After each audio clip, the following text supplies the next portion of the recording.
प्रकृति से ही उत्पन्न हुए रज, सत्व और तम तीनों गुण ही इस जीवात्मा को शरीर में बांधते हैं। गुण परिवर्तनशील है। प्रकृति जो अनादि है नष्ट नहीं होती, बल्कि गुणों का प्रभाव टाला जा सकता है। गुण मन पर प्रभाव डालते हैं। जब सत्व गुण की वृद्धि रहती है तो ईश्वरीय प्रकाश और बोध शक्ति रहती है। रजोगुण रागात्मक है।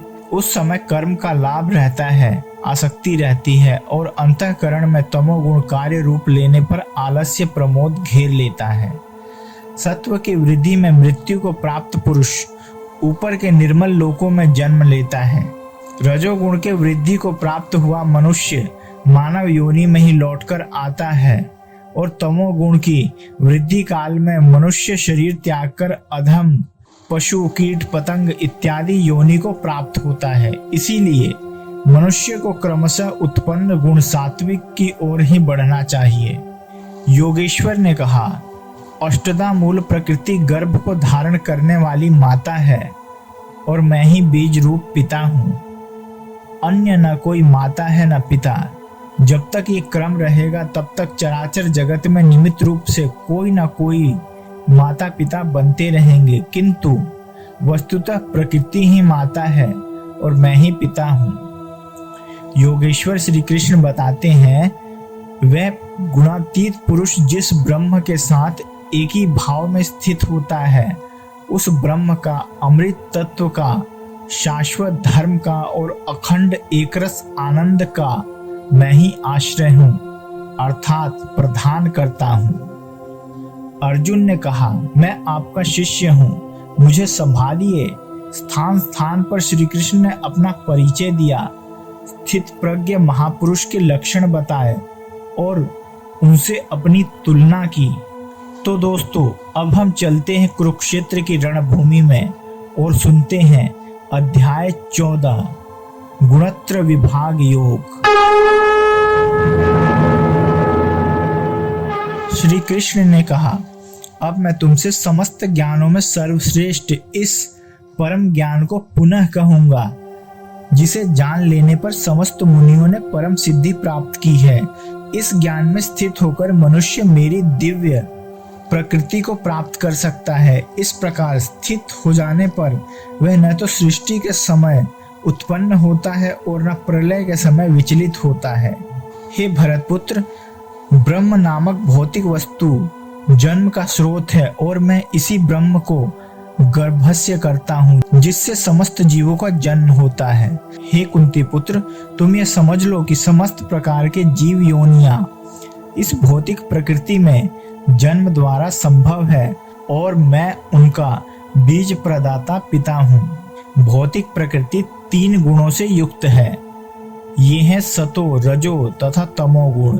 हे महाबाहु अर्जुन, जब शाश्वत जीव प्रकृति के संसर्ग में आता है तो वह इन गुणों से बंध जाता है। हे निष्पाप, सतोगुण अन्य गुणों की अपेक्षा अधिक शुद्ध होने के कारण प्रकाश प्रदान करने वाला और मनुष्यों को सारे पाप कर्मों से मुक्त करने वाला है। जो लोग इस गुण में स्थित होते हैं वे सुख तथा ज्ञान के भाव से बंध जाते हैं।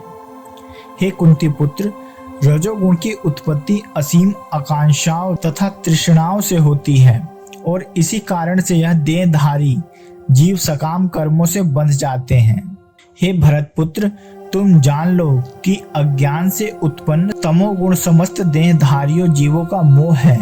इस गुण के प्रतिफल पागल, आलस तथा नींद है, जो बुद्ध जीवी को बांधते हैं।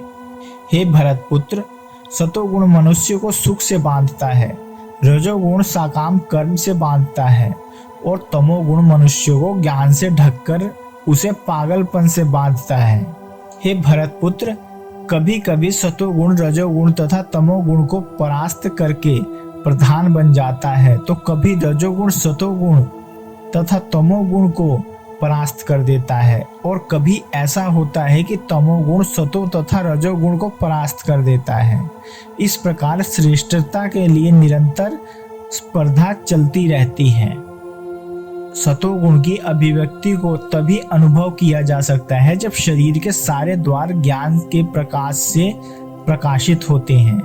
हे भरतवंशियों में प्रमुख, जब रजोगुण में वृद्धि हो जाती है तो अत्यधिक आसक्ति, साकाम कर्म, गहन उद्यम तथा अनियंत्रित इच्छा एवं लालसा के लक्षण प्रकट होते हैं।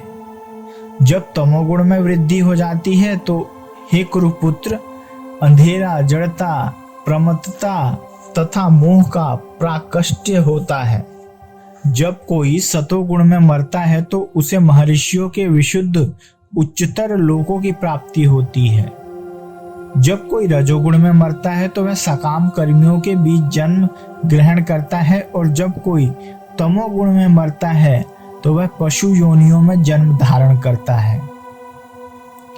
पुण्य कर्म का फल शुद्ध होता है और सात्विक कहलाता है, लेकिन रजोगुण में संपन्न कर्म का फल दुख होता है और तमोगुण में किए गए कर्म मूर्खता में प्रतिफलित होते हैं।